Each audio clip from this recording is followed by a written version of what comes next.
तो प्रेम से बोलिए जय। जय गुरुदेव। सबसे पहले युग परिवर्तक परम संत बाबा जय गुरुदेव जी महाराज, इनके चरणों में अरबों करोड़ों प्रणाम। ईश्वर भगवान और उनकी दृश्य अदृश्य शक्तियों को भी कोटि कोटि प्रणाम। साथ ही साथ डोलवन आश्रम पर बैठे हुए सभी माता पिता भाई बहनों को बड़े प्रेम के साथ जय गुरुदेव। प्रेमियों, ये मुक्ति दिवस का 23 मार्च मुक्ति दिवस का महापर्व चल रहा है और आज उस महापर्व का दूसरा दिन है। 23 तारीख से लेकर 30 तारीख तक हम लोग सभी संगतों में गुरु महाराज के इस त्याग, तपस्या, बलिदान और वीरता दिवस को मनाते हैं। और इसे हर जगह पर लोग ध्यान भजन सामूहिक रूप में बैठते हैं। कहाँ पर प्रार्थनाएं होती है, कहीं पर सत्संग होता है। तो इस तरह से अनेकों प्रकार से हम लोग इस त्योहार को इसे त्योहार ही समझ लो, लेकिन ये गुरु महाराज का बड़ा ही त्याग और तपस्या का दिन है। तो इसे हम आप लोग अपने अपने तरीके से मनाते हैं। तो इस बार हम लोग सूरत में इस 23 मार्च के लिए बुलाया गया था, तो वहां पर गए थे। कल वहां के प्रेमियों ने बड़े उल्लास और जोश के साथ इस 23 मार्च को वहां पर मनाया और इतना सुंदर तरीके से रैली का उन लोगों ने आयोजन किया था कि सारा शहर देखकर दंग रह गया। और वहां पर उन्होंने गुरु महाराज के इस त्याग, तपस्या की जो 21 महीने की जर्नी चली थी, उसका इतिहास उन्होंने एक झांकी के रूप में वहां रखा था, जिसे देखकर लोग दंग रह गए। तो प्रेमियों, ये मुक्ति दिवस हमारे आपके लिए गुरु महाराज ने इसलिए बनाया है कि हमारी जीवात्मा को हमेशा हमेशा के लिए मुक्ति मिले। ये रास्ता हमें जो मिला है, इस रास्ते पर चलने की ताकत मिले, और इसीलिए हम सभी इस त्योहार को मनाते हैं। देखा जाए तो आज गुरु महाराज ने इस 23 मार्च को हमारे आपके लिए इतना संघर्ष के साथ जिताया है कि जिसकी तुलना हम शब्दों में नहीं कर सकते। इसका इतिहास अगर देखा जाए तो सारे इतिहास पीछे छूट सकते हैं।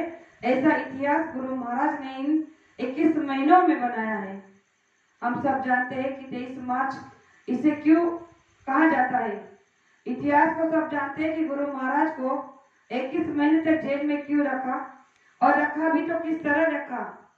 तो जिस तरह से किसी बहुत बड़े डाकू या किसी गुनहगार को बड़ी बड़ी जेलों में हथकड़ियां डालकर रखा जाता है, उसी तरह एक ऐसे महान पुरुष को जो संसार को चलाने वाला है, भूत भविष्य वर्तमान को जानने वाला है, ऐसे महापुरुष को उस समय के कानून ने बिना गुनाह, बिना अपराध के 21 महीने की सजा सुना दी और बड़े ही दर्दनाक तरीके से उन्हें इस यातनाओं से गुजरना पड़ा। लेकिन अगर हम केवल उस बात में सोचते हैं तो हमारा रूह कांप उठती है। कभी हमने ये सोचा है कि गुरु महाराज ने ये सब कुछ सहा है, और ये सब सहते हुए भी उन्होंने सही सलामत 21 महीने तक हमारे आप के लिए जो त्याग और तपस्या किया है, उसका बलिदान आज हमारे आपके सामने है। कि उन्होंने कहा कि भले ही मैंने 21 महीने तक जेलों में अपने आप को बंद रखा है और बुरी से बुरी, कठिन से कठिन संकटों से मैं गुजरा हूं, लेकिन बाहर आने के बाद जो गुरु महाराज ने हम आप लोगों को आशीर्वाद दिया कि ये 23 मार्च जो आज की तिथि है, ये आप संसार में इस तरह से मनाना कि आपकी तीज त्योहार जो भी है जो फीका हो जाए, इतना जोश के साथ, इतना ही आनंद और हर्ष के साथ इसे मनाओ। बताइए ऐसे कौन से महान जीव हो सकता है कि जो अपने इस त्याग, तपस्या का, बलिदान का इतना हर्ष के साथ मनाने का आदेश हम आपको दे सकता है। लेकिन गुरु महाराज ने आदेश हमें दिया क्योंकि ये वो हमारे हित के बारे में कुछ करना चाहते हैं, हमारे लीला के बारे में कुछ करना चाहते हैं, इसीलिए उन्होंने ये लीला खेली है।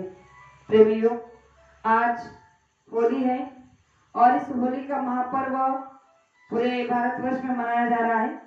हमने रास्ते भर में देखे कि हर गांव में लोगों ने होलिका बनाई है, और अभी शाम को हर तरह से लोग अपने अपने तरीके से, अपने अपने हिसाब से उस होलिका का दहन कर कर उन्हें मनाएंगे। तो गुरु महाराज ने कहा कि संसार के लिए तो हर तीज त्योहार मनाने के लिए उत्सव है, लेकिन हमारे आपके लिए ये तीज त्योहार नहीं, एक बहुत बड़ा इतिहास है। और हर तीज त्योहार का हर एक अलग अलग रिवाज गुरु महाराज ने हमारे आपके लिए बना के रखा है। तो गुरु महाराज ने कहा कि ये होली का दहन क्यों होता है। तो संसार के लोग कहते हैं कि आज होली है तो रंग बिरंगे रंगों से लोग एक दूसरे को रंग लगाते हैं, पानी रंग का पानी डालते हैं, अच्छे अच्छे मेजबान बनाकर खा लेते हैं और होली का दहन कराकर घास लकड़ी गोबर के उबले जलाकर उस होलिका को दहन कर देते हैं, आग लगा देते हैं और समझ लेते हैं कि होली का दहन हो गया, त्योहार मना लिया। लेकिन संत मत में ऐसा नहीं होता है। गुरु महाराज ने कहा ये तो केवल भौतिक संसार के लिए है। तीज त्योहार जो है ये उत्सव केवल भौतिक संसार के लोगों के लिए है, लेकिन संत मत में परमार्थ में चलने वाले प्रेमियों के लिए ये बहुत ही बड़ा अनोखा त्योहार है। तो इस होलिका का गुरु महाराज ने एक बार सत्संग में बड़ा रहस्यमय उद्देश्य उल्लेख किया था कि कहा था कि होलिका दहन का मतलब क्या है। तो एक छोटी सी कहानी सुनाई थी कि होलिका नाम की एक राक्षसी थी जो हिरण्यकश्यप की बहन थी। भक्त प्रहलाद की बुआ थी जो सतयुग में उस नाम की महिमा थी, नारायण नाम की। तो उस समय की ये बात है कि जब भक्त प्रहलाद हिरण्यकश्यप के घर में जन्म लिए तो जन्म से ही वो बड़े विवेकी और परमार्थी सद्बुद्धि के थे। जैसे जैसे वो बड़े होने लगे तो उनके अंदर में भक्ति और परमेश्वर की भावना जागने लगी और वो नारायण नाम का जाप करने लगे। हर जगह नारायण नारायण नाम का जाप करते थे और इस नाम से उनके पिताजी को बड़ी चिढ़ थी जिनका नाम हिरण्यकश्यप था। तो हिरण्यकश्यप ने हर तरीके से भक्त प्रहलाद को समझाने की कोशिश की कि देखो तुम मेरे सामने नारायण का नाम नहीं लोगे, क्योंकि विष्णु भगवान से उन्हें बड़ी चिढ़ थी। उन्होंने कहा कि संसार का भगवान मैं हूँ, खुदा गॉड सब कुछ मैं ही हूँ और तुम मेरे सामने किसी और को भगवान मानो, ये मैं बर्दाश्त नहीं कर सकता। इसीलिए तुम किसी भी देव का नाम नहीं ले सकते, किसी भगवान का नाम नहीं ले सकते।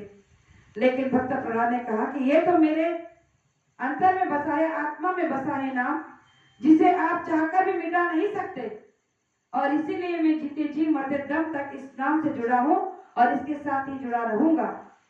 जब भक्त प्रहलाद की इस भक्ति दृढ़ भक्ति को देखते हुए उनके पिता ने उन पर बड़े जुल्म ढाए, बड़े कष्ट ढाए, उन्हें संकट दिया, नाना तरह के उनसे अत्याचार उन पे किया, लेकिन फिर भी वो टस से मस नहीं हुए, उनकी भक्ति में जरा भी खलल नहीं हुआ और उनका नाम का जाप चालू रहा। जब जब दुख तकलीफ देते थे उन्हें उनके पिताजी, तो उन्होंने केवल नारायण नारायण नारायण नाम का जाप किया और उन्हें मदद मिलती रही। तो एक दिन उन्होंने ये सोचा कि मेरी बहन होलिका को अग्नि देवता का आशीर्वाद है, वरदान है, तो अब मैंने सब कुछ करके देख लिया और इसे कोई इसका हानि नहीं पहुंचा पाया, लेकिन अब इसे मैं अग्नि में तो जला ही सकता हूँ। तो उन्होंने अपनी बहन से कहा कि देखो कल मैं तुम्हें एक बहुत बड़ी लकड़ी की होली बनाऊंगा और उस लकड़ियों की होली में तुम्हें बिठा दूंगा और तुम्हारे गोद में तुम प्रहलाद को लेकर बैठ जाना। मैं जानता हूँ कि तुम्हें ये वरदान है कि तुम्हें अग्नि जला नहीं सकती, इसलिए तुम प्रहलाद को लेकर अपनी गोद में बैठ जाना और अग्नि से प्रहलाद जल के मर जाएगा और तुम्हारा बाल बाका नहीं होगा। लेकिन कहा जाता है कि सत्य हमेशा सत्य होता है, सत्य परेशान होता है लेकिन पराजित नहीं। और उन्होंने अपनी बहन से कहा और दूसरे दिन होलिका की तैयारी की गई और घास लकड़ियों का बहुत बड़ा होली बनाया गया और उसमें होलिका को बिठाकर उसके गोद में जो है प्रहलाद को बिठाया गया और होली का दहन जब हुआ तो भक्त प्रहलाद ने जब देखा कि मेरे पिताजी ने अब अत्याचार की अंतिम सीमा लांघ दी है, तो उन्होंने फिर भी अपने मुख से अपने पिता के लिए अभद्र शब्द का प्रयोग नहीं किया, उन्हें कोई क्रोध नहीं आया और उन्होंने केवल शांति पूर्वक अपने आत्मा में स्मरण कर केवल विष्णु का ध्यान किया और नारायण नारायण नारायण नाम का जाप करते रहे। तो ये इतिहास गवाह है कि उस दिन जिस होलिका को यह वरदान था कि कोई भी दुनिया की अग्नि उसे जला नहीं सकती, लेकिन उस दिन होलिका जल गई और भक्त प्रहलाद जीवित वैसे के वैसे बैठे रहे। अग्नि शांत हो गई और भक्त प्रहलाद वहां से उठकर चले आए। उस दिन से इस बात का प्रतीक हो गया है कि हमेशा से अधर्म पर धर्म की विजय हुई है, हमेशा से असत्य पर सत्य की विजय हुई है। और ये प्रमाण गुरु महाराज ने हम आपके लिए रखा है कि जब जब भी अधर्म होगा तो आपको डरना नहीं है, धर्म की विजय अवश्य होती है।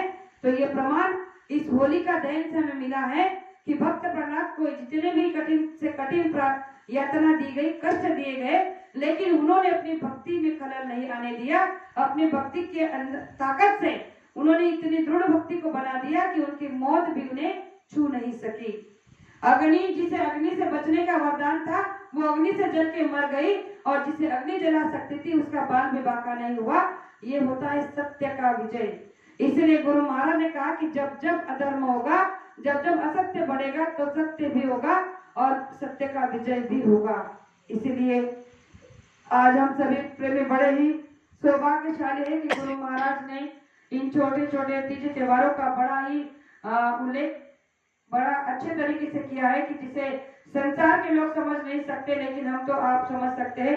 तो हमें इसी तरह से इन 7 दिनों के सप्ताह को बड़े उल्लास और आशीर्वाद के साथ मनाना है। हर दिन सामूहिक रूप से ध्यान भजन करना है, कुछ प्रार्थनाएं करनी है, गुरु के लिए जागरण करना है, और हो सके तो कुछ पेपर पढ़ो। अगर कोई भाई कुछ गुरु महाराज के बारे में बता सकते हैं तो 10-15-5 मिनट गुरु महाराज के जो यश कीर्ति को हमने देखा है उसका गुणगान करें, तो यही हमारी इस कलयुग की गुरु भक्ति होगी। और गुरु के लिए हम कुछ नहीं दे सकते, इतना ना पद हमारे पास पद पैसा है, और ना ही हमारे पास में ऐसी कोई चीज है जो हम गुरु महाराज को अपने गुरु को गुरु दक्षिणा में भेंट चढ़ा सकते हैं। अगर देने के लिए कुछ है तो वो है केवल हमारे अवगुण, जो गुरु महाराज पहले से ही मानते हैं कि जब भी आप मुझे कुछ देना चाहते हो तो अंदर के अवगुणों को भेंट चढ़ाओ, ताकि आप अंदर से आप निर्मल हो जाओ, और निर्मल होने के बाद आप एक अच्छे इंसान के निर्माण हो सके।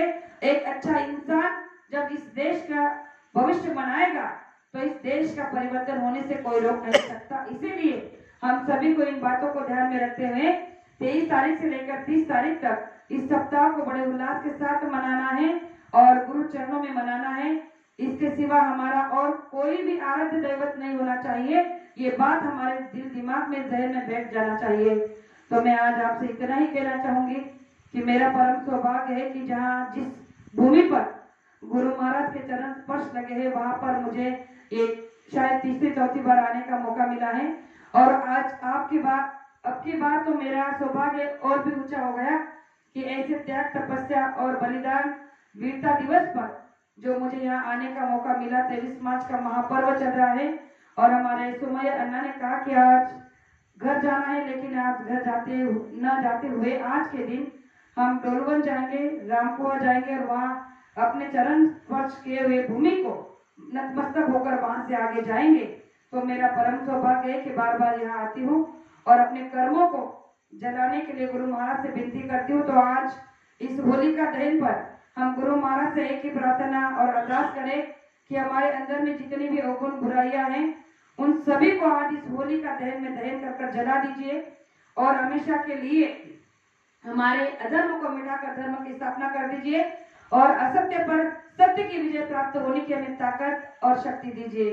इसलिए कहा जाता है, मराठी में कहावत है कि आज के दिन कहा जाता है कि झाली तुमची पापाची होळी हो, भरली तुमची पुण्याची जोड़ी हो। कहा जाता है कि आज आपके पापों की होली होने वाली है और पुण्य से झोली भरने वाली है। तो इस होली का दहन पर हम गुरु महाराज से आज यही प्रार्थना करें कि जितने भी जन्मों के चाहे हमारे पाप कर्म बने हो, उन कर्मों को आप आज जला दीजिए और पुण्य से हमारी झोली भर दीजिए, और हमें कुछ नहीं चाहिए। तो आज के दिन ने जो 2 बातें आपके सामने रखी, हो सकता हो कहने में एक शब्द ऐसा निकल गया हो जो नहीं कहना चाहिए था, तो आपकी छोटी बेटी समझकर माफ करना, ऐसे आशा करती हूँ। और मेरे 2 शब्द को यही विराम देना चाहती हूँ। जय गुरुदेव।